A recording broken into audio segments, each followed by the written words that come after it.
What if I told you that GM once sabotaged its own Australian division because they were too good at building V8s? GM executives made a phone call that killed Australia's most iconic V8 engine overnight. The Holden V8 wasn't just discontinued, it was effectively banned from reaching its full potential.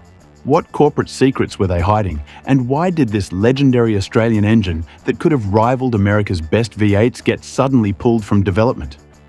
The answer involves boardroom politics you won't believe. How the 308 V8 became Holden's heart. In the late 1960s, Australia's automotive landscape was unique, isolated from global markets but fiercely independent. While American muscle cars were dominating stateside, Holden faced a dilemma.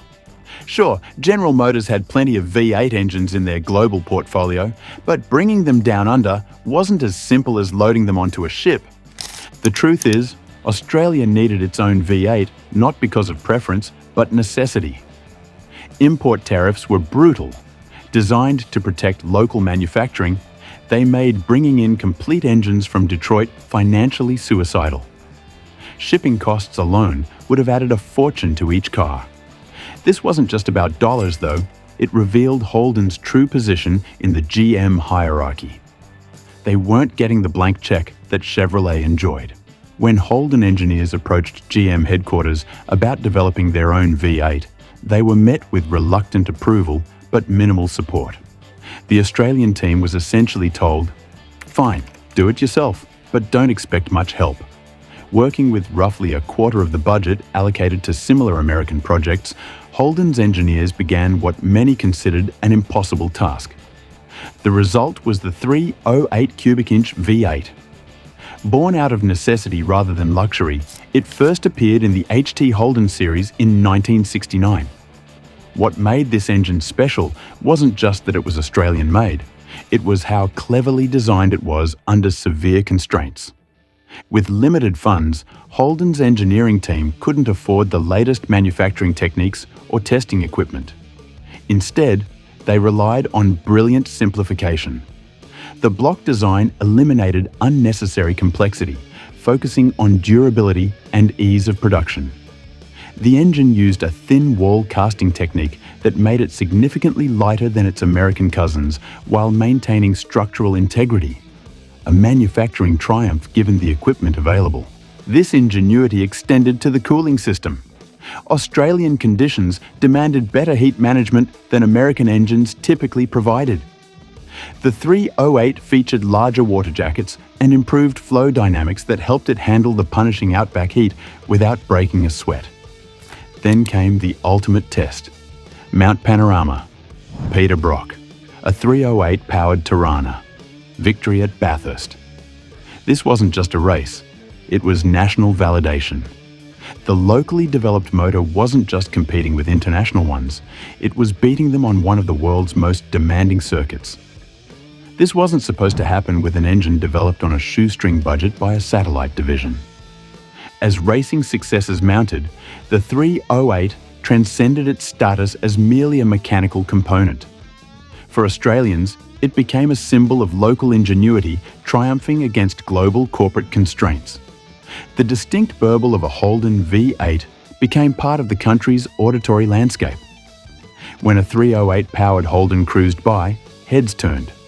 It wasn't just a car, it was Australia on wheels. By the mid-1970s, the continuous development of the 308 was showing tremendous promise.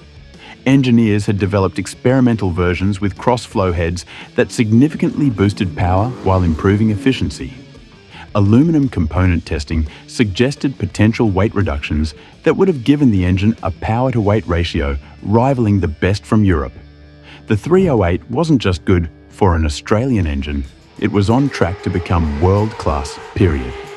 The GM power play that silenced Holden. Just as the 308 was reaching its engineering apex, everything stopped dead, literally overnight. What happened to Holden's most promising project, and why would GM suddenly kill an engine that was winning races, selling cars, and making money? The answer lies in a single phone call from Detroit that rewrote Australian automotive history. On Monday, November 3, 1975, Holden's engineering team arrived at work to find their 308 development program completely shuttered. Security guards stood at the doors of the engine lab and test mules were being loaded onto trucks. The official explanation? Resource reallocation. But recently declassified GM internal memos tell a very different story.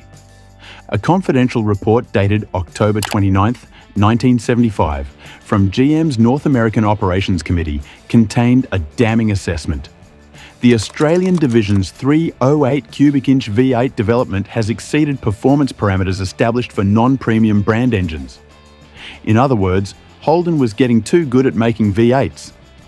What GM executives really feared was already happening in private testing. The advanced version of the 308, the one Holden engineers weren't allowed to talk about for decades, had been shipped to Michigan for evaluation. According to test sheets from GM's Milford Proving Grounds, the prototype Australian engine was producing 380 horsepower with emissions equipment that met upcoming standards. This put it dangerously close to Corvette territory. There will be no Australian V8 outperforming a Corvette, period, wrote John DeLorean in a scathing internal memo when he was still at GM. The hierarchy must be maintained regardless of technical merit. This hierarchy DeLorean mentioned wasn't just corporate politics. It was enshrined in GM's unwritten but rigidly enforced brand power structure. At the top sat Cadillac and Corvette. Below them, Pontiac's performance models and top-line Oldsmobiles. Chevrolet's muscle cars came next, followed by Buick. Holden, despite being GM's Australian crown jewel, was relegated to the bottom tier alongside Vauxhall and Opel. What's particularly damning is a transcript from the Global Powertrain Strategy session held in Detroit on October 30, 1975. When Holden's chief engineer presented the Crossflow Head 308 development timeline, the room fell silent.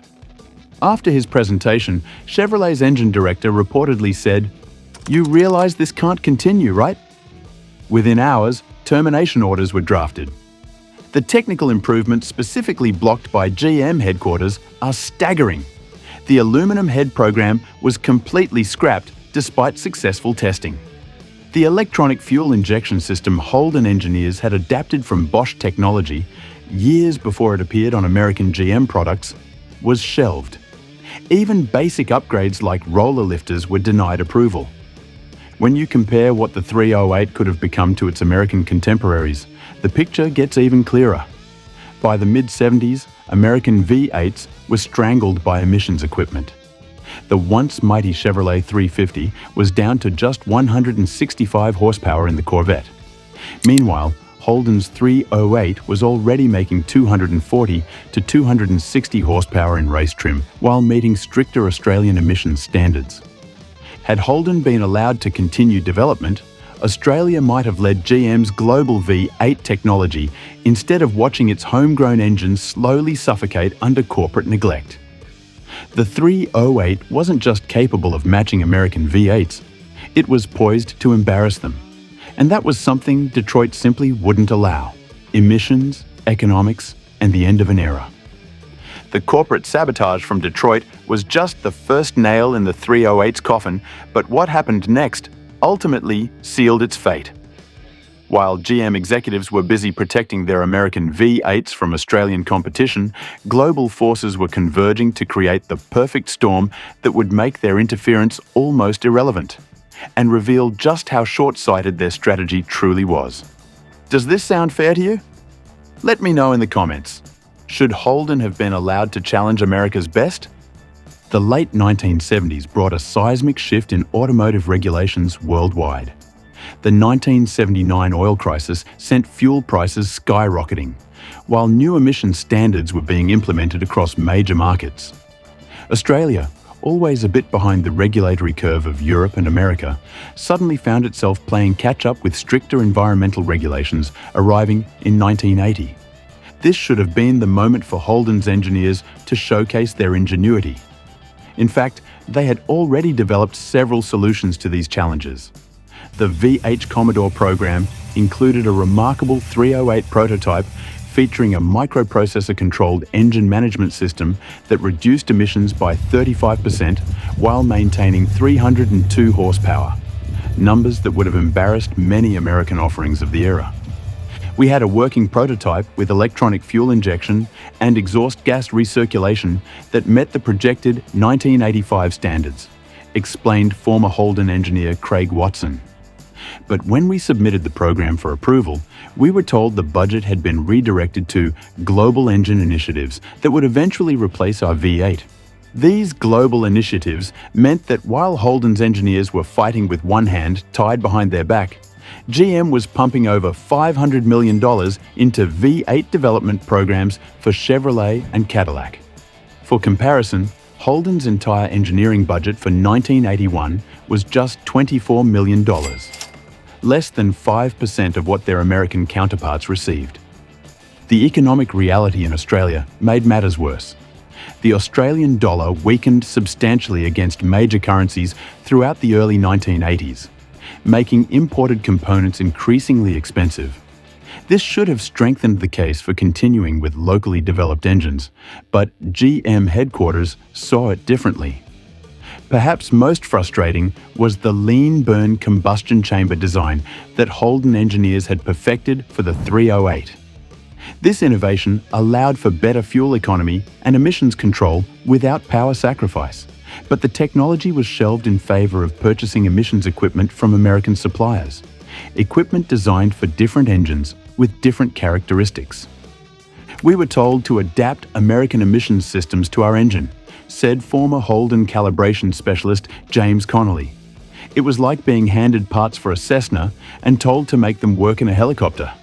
The systems weren't compatible with our combustion chamber design, our intake geometry, or our cooling system. We knew it would strangle the engine. By 1985, the writing was on the wall. Despite proving they could meet emissions standards with their homegrown designs, Holden was directed to phase out the 308 in favor of imported engines. The final indignity came when the Buick-sourced 3.8-litre V6 and, later, the Chevrolet 5.7-litre V8 were chosen as replacements. Engines that cost more to import, required extensive modification for Australian conditions, and never achieved the same connection with local buyers. Many of these imported engines suffered from the very problems Holden's engineers had already solved. The Commodore VN's fuel-injected 5-litre 308 V8, the last hurrah for the engine, actually outperformed the first imported 5.7-litre Chevrolet engines in both economy and emissions testing, despite operating on a fraction of the development budget. So, what happened to the Holden 308 wasn't just some historical footnote in Australian automotive history. It's a cautionary tale about what happens when local engineering excellence collides with global corporate agendas. The 308's story perfectly maps the decline of Australia's entire car manufacturing industry. When you understand how GM systematically undermined their own Australian division's crown jewel engine, you can see the template they'd eventually use to dismantle the whole operation. The 308 could have evolved into something truly world-class.